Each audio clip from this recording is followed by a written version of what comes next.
to all of you for being here. If you're watching this live, certainly appreciate it. If you want to learn some blues licks, keep watching. If you want to learn them even faster, you can get Steve's brand new course called Blues Licks, now available at guitarzoom.com. That's guitar, Zoom, Z-O-O-M.com. If someone would be kind enough to put that in the old comments for us, that would be really awesome. And hopefully there's a link around here somewhere you can click on if you want to check out Steve's brand new course. And today we have something cool for you. Is it 5 modern blues licks? It is, yeah. We're going to be looking at 5 kind of out of the ordinary box blues licks that we can certainly consider modern, yes. 5 out of the ordinary box blues licks that are modern. That's what it is. This is going to be so cool. I can't wait to hear it. Yep. Lay it on us, dude. Okay, so the first one we're going to do here is, if you think about your standard pentatonic position, A minor pentatonic, this is going to set up some of the other ones we're going to do here. So what I like to do is, for instance, if I was to take that pentatonic scale, minor pentatonic, and add in what's referred to as the major sixth. Now, it's okay if you don't know what that is, but it gives it kind of what we call a Dorian sound. Now, what I like to do is I'll take that, and what I'll do is I'll take the other notes here, and I'll add in the root, the minor third, the flatted 5, which is the blues note if you think about it. Okay, and then I'm going to go to the major 6 here, and then I'm going to go back up, and I've got my root and my minor third. Now watch this. And when I play it, I get a diminished lick. Now, diminished licks are really fun to play on the guitar because they're this weird shape that just gets repeated over the fretboard, and that's what I'm going to show you. So if I was just to play this, what I'm going to do is start on the 5th fret here, and I'm going to play 5, 8, 7, 5, 8. And you can see how if you know your pentatonic, I'm playing 5 and then the blues note there. And then here's this new note, and then 5, 8. And you get this sort of Yngwie Malmsteen-ish sound. Now, right now you might be thinking, well, it doesn't really sound like blues though, but we'll come back to that. What I want to show you, what makes this really fun, is if I look at the top side of this lick, which is the 8th fret, I can go to that 8th fret and play the exact same shape again. Now I'm on 11. Now I'm on 14. And I can play that same shape, just connecting every 4 frets there.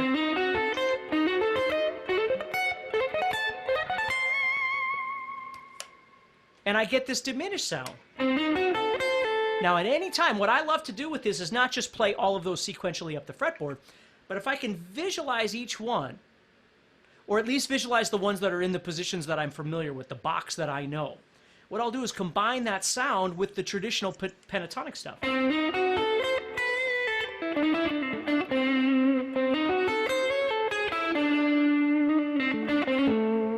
I get those kind of sounds.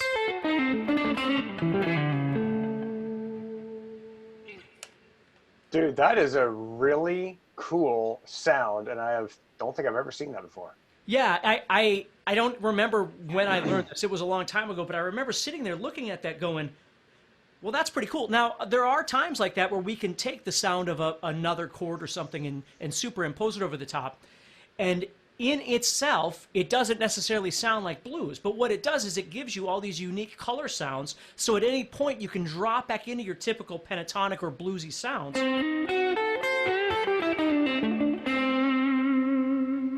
And you get this really cool sound. So if I was to do that in a couple of spots, you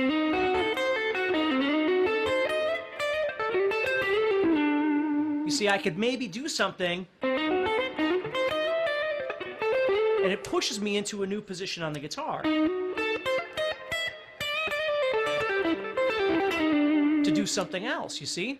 So I love to not only learn licks, but then learn what I can call this, I would probably call this like a pattern. And it just superimposed over the top of all the normal things that I could do. So at any point,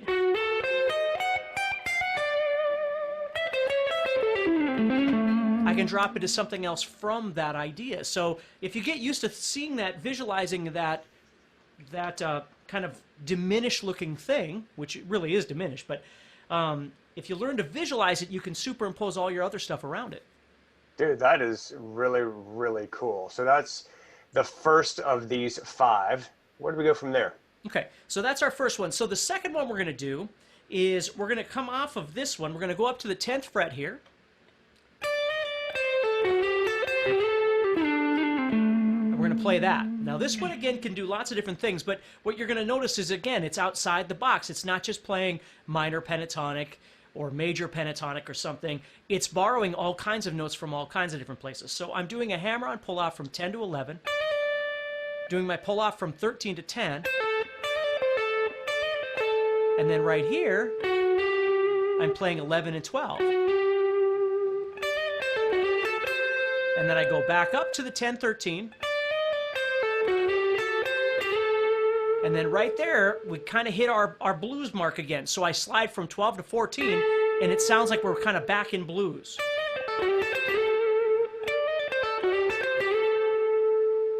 And then I just tag it with something like I come down the pentatonic. And I love these little half-step slides, which can be used almost anywhere.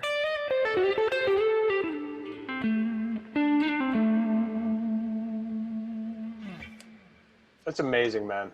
The thing I love about this is that it's that kind of ear-bending quality that gives a solo its distinctiveness. Yeah, and that's something that a lot of people struggle with, is when they play, everything is... And I'm not making fun of it, I'm just saying that if all you know is your pentatonic, it's hard to break out of that sound. So the sound, you know, the benefit of the pentatonic is when you play pentatonic, you're not hitting any wrong notes. The downside of the pentatonic is there's really no color in it. You know, that's why bending, sliding, things like that begin to add some color into the pentatonic without actually playing new notes. Because when you bend, you get this, you know, it's not just being here and then being here. It's all that out of tune stuff in between in the bend that makes all of that color, you see? It's not just playing this and this, the two notes. That isn't very exciting. It's all that stuff. So what we learn to do is we've got to find a way of being able to break out of the traditional pentatonic, if you will. And again, I'm not saying that pentatonic is bad, and I'm not saying that we don't all use it. I use it all the time. But if you can expand on the pentatonic, you know, with simple ideas like, you know, other things that you and I have talked about, playing the blues note, the minor to major third, you know, things like that, it sounds really great. So if I stay away from that pentatonic sound for the diminished, for instance, and then drop back in, it sends your head kind of in a spin for just a little while, and then you can come back, you see? So with this second lick, there's some chromatic, if you will, some chromatic elements going on in there, but they're not all based on just blues sounds. Where if I just played all that in a scale, it doesn't really sound that unique. But if I can manipulate those notes, and then of course, again, sort of reedify the fact I'm in blues with that little slide at the end, that kind of brings it all together. It's super cool, man. I love it. So guys, if you want to check out Steve's new course, all about blues licks, it's cleverly titled Blues Licks by Steve Stine. It's available right now, and a whole lot of people have enrolled in that course. It's at guitar-zoom.com. What else you got for us, Steve? All right, so the third lick we're going to look at here, again, a few years ago, I started really getting into what are referred to as 2-1-2 patterns, because it's a very modern way of playing arpeggio ideas on the fretboard without just playing root, third, fifth, if you know what that is. And it's okay if you don't. But basically what I'm going to do here is I'm just going to take this idea and sort of superimpose it over that A, this thing, which you can see flows nicely into getting back into the pentatonic. So what I'm playing here is 3 to 7 on the 5th string, and that's my 2 notes. And then on the next string I play a 5. That's my 1 note, which is where the idea of 2-1-2 comes from. I'm playing 2 notes and then 1 note. And then on the next string I'm playing 2 notes, and then 5 on the next string is a 1 note. And then I'm playing 2 notes, 3 to 7. So I'm playing 2, 1, which feels like an arpeggio. You see? And then I do it again. So it's easier to play because you don't wind up, if you've ever done sweeps before on the guitar, you're not barring over things. It's easier to kind of flow across the guitar. And then you see I can drop right back into my A at any time. So you just think of it as 2 string groupings, 3 to 7 and then 5. And then the next one's going to be 4 to 7 and 5. And the next one's going to be 3 to 7. And then I'm actually done right there. Now, all of these notes, again, would have theoretical titles, and I don't want to worry about that right now. What I want you to do is think about the sound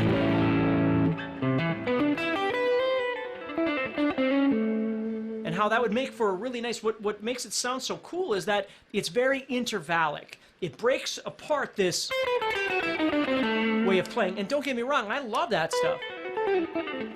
But what this does is it offers you a different kind of tonality by spreading everything out. And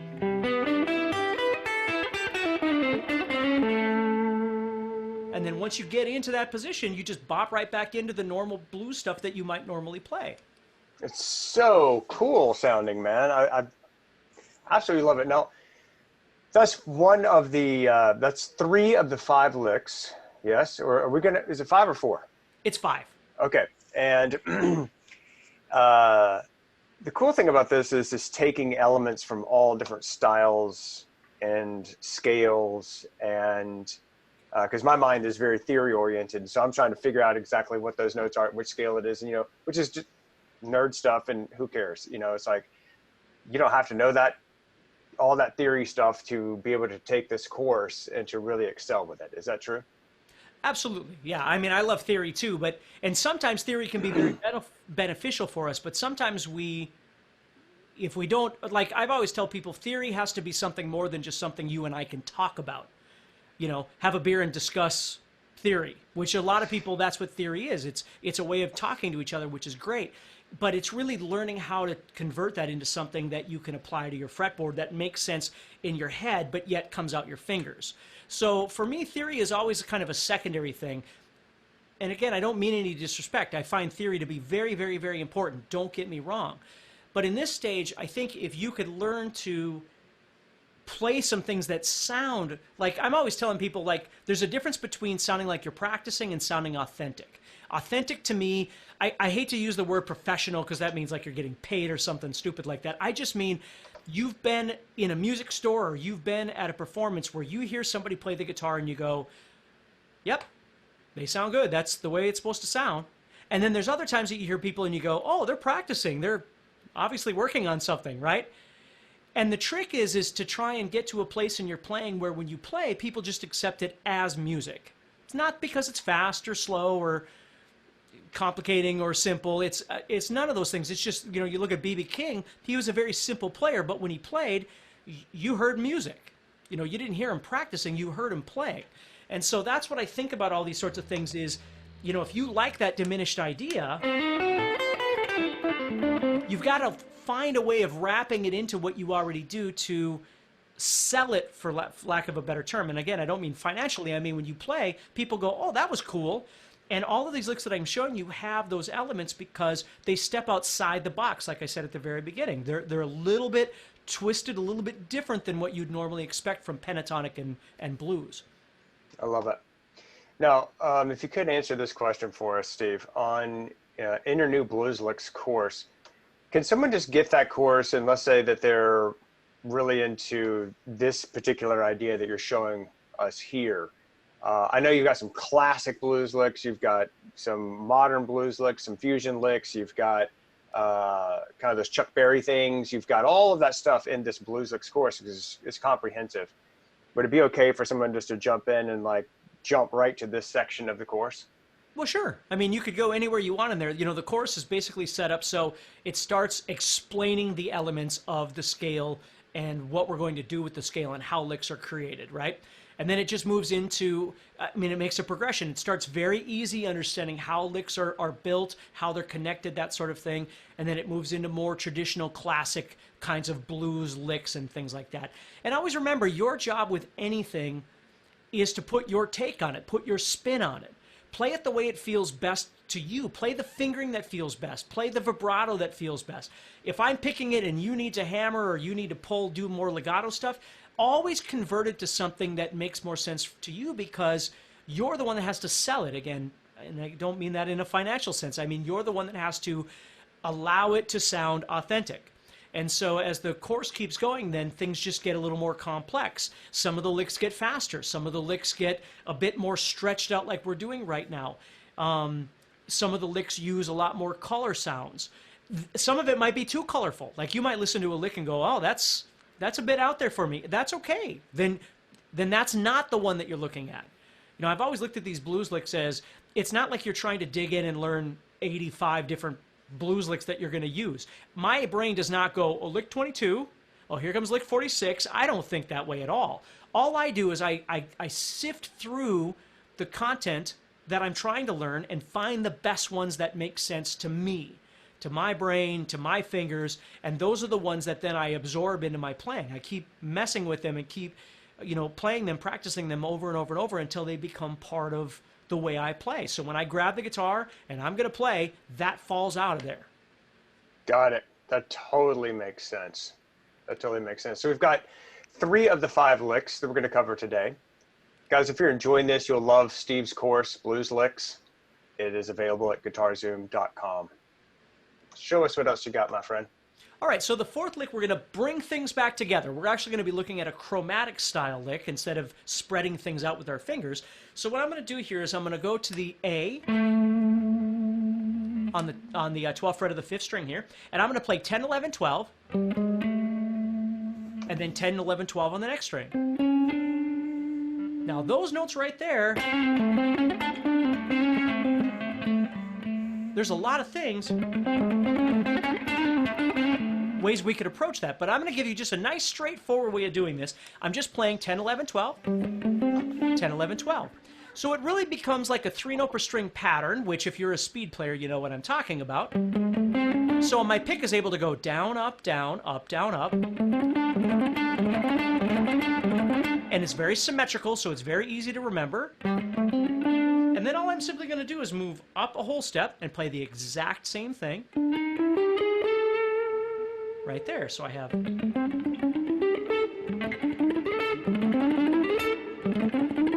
So it makes for a cool, well, I'm not done, but it makes for a cool little lick that's a little bit easier to play. You know, it's not spread out all over the place. It's just straightforward using these 3 fingers. And then you decide how you want to play it. Do you want to play it fast? Do you want to play it slow? And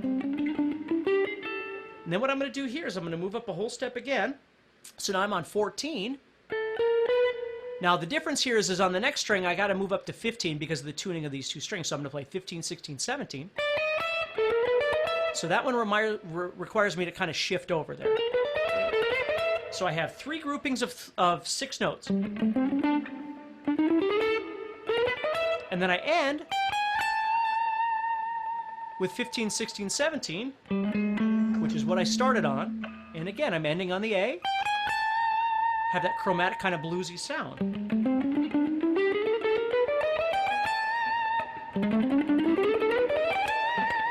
It sounds kind of cool.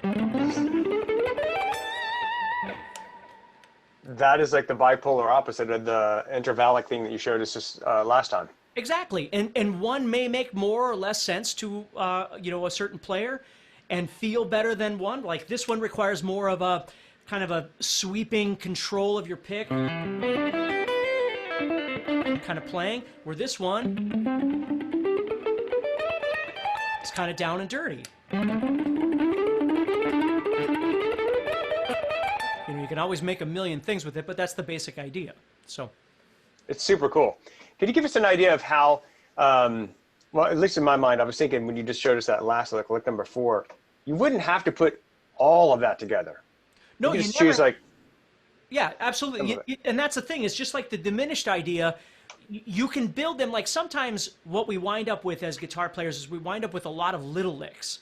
And sometimes you want something that goes, dude, I always think like that old rock star or what was that game where you had the guitar and you had the drums, that video game? You know what I'm talking about? I wasn't a big gamer. Okay, but you could have the fake guitar and you'd move the things and press the buttons. Everybody knows what I'm talking about. But the drums, you could win extra points if you just played whatever drum fill. But if you hit the cymbal on the very last thing, you get the points. You get bonus points. So that's a kind of a prime example of wanting a lick that's longer, and instead of just having where you're just doing 3 or 4 notes and it's just that thing. Sometimes you want something that's longer that fills more space, and that's what a lick like this and many other licks, but this is the one we're focusing on now, that they do. But at any time, any of those licks can be broken down into just individual pieces. So let's say I was playing this lick I did for you earlier.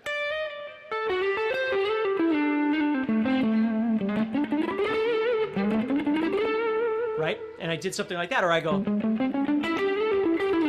and I go to a completely different place. And I put chromatics down here.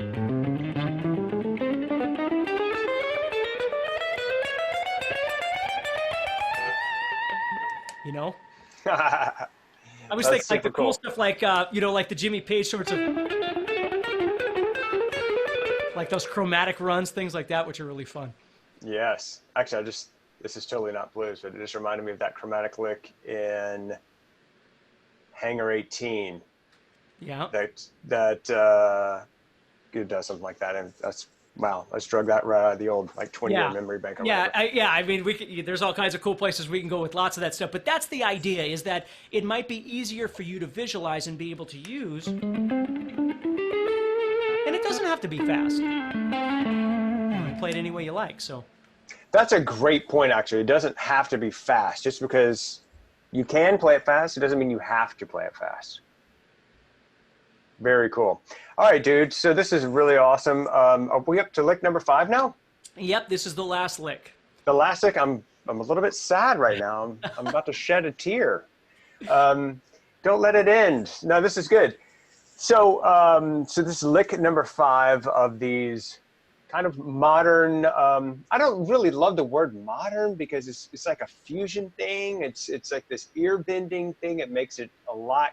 It's just something you can just pull out of the air and like incorporate into your solo that just makes the person go, what? You know, makes it musical. It doesn't just sound like a scale. I don't know. It's hard to describe, man. We're musicians. We have to hear it, which I think is cool. So show us lick number 5. Okay, so with lick number 5, I'm going to go back to this shaped idea of the diminished. Okay, but instead of playing 5, 8, 7, 5, 8, what I'm going to do is I'm going to convert this 8, 7, and 8. I'm going to move that up a half step, and it becomes an A7 chord. So I'm actually playing 9, 8, 9, which is what it really should be. Okay, but I'm going to keep the bottom end very similar. So now what I've got is I've got this big stretch from 5 to 9, and I've got this 8 right here. So remember, diminished looked like this. It was going from 8 to 5 to 7. Well, what I've did is I've expanded that out now. And of course, I'll do stuff like that too, but that's a whole other story. So we're going to keep going here. So I come down that. There's my next 9, right? And then what I do here is drop down to that 6 instead. So I'm keeping kind of this major sound now. But if you look at the shape, they're very similar to each other. So I'm playing 6, 9, 8, 5, 9.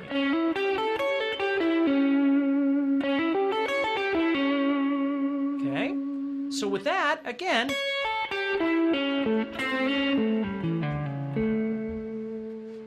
see how I just follow that? Ooh, that was sweet.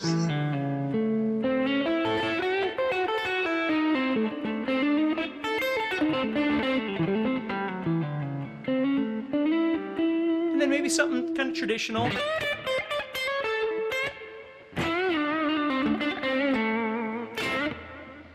then drop into maybe that over the 5 chord or something like that, right? So there's just so many cool ways that you can visualize this. So what I do is I visualize these shapes and explore all the sounds. You know, I can cut right through with pentatonic or blues. You see? But I've got that diminished sitting right there. This new major sound that I just showed you. Now I switched this to a 6, although, I mean, it could be a 5. It could be, you can do anything you want with this stuff. I'm just giving you some ideas. So I'll make these cool little repetitive sort of Nuno Betancourt-ish.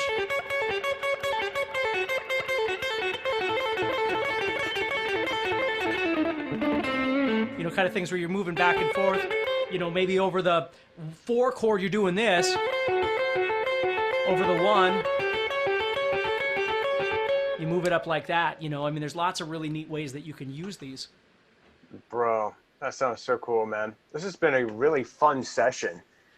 And just getting to hear how you can take these notes are a little bit out of the scale, a little bit out of the, I don't know how you exactly explain it. You have to actually play it and hear it. But when you hear it, you know. You know what I mean?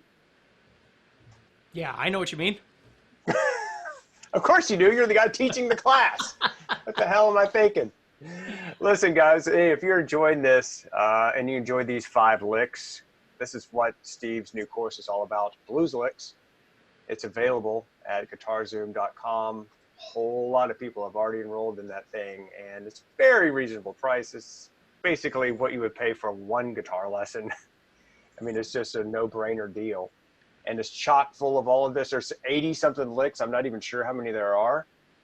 You don't have to go sequentially through everything. You can skip around and figure out what you want to learn to play and whatever appeals to you. If you like the more classic stuff, do that. If you like the more modern stuff, do that. More fusion, do that. If you want to mishmash it all, and the whole idea is for you to take all these licks and put them together to become your own and then incorporate them into your style in the way that benefits you the most. So, Steve, thanks so much for being here, my man. I really appreciate it, and I hope you guys have enjoyed it. If you got something out of this, please like, share, comment, all of that stuff. And if you want to get the full-blown course and learn all this stuff even faster, Blues Licks by Steve Stine, new course available at guitarzoom.com. Steve, thanks again. Yep, thanks, Dan. Talk to you soon. Okay, buddy. Bye, guys.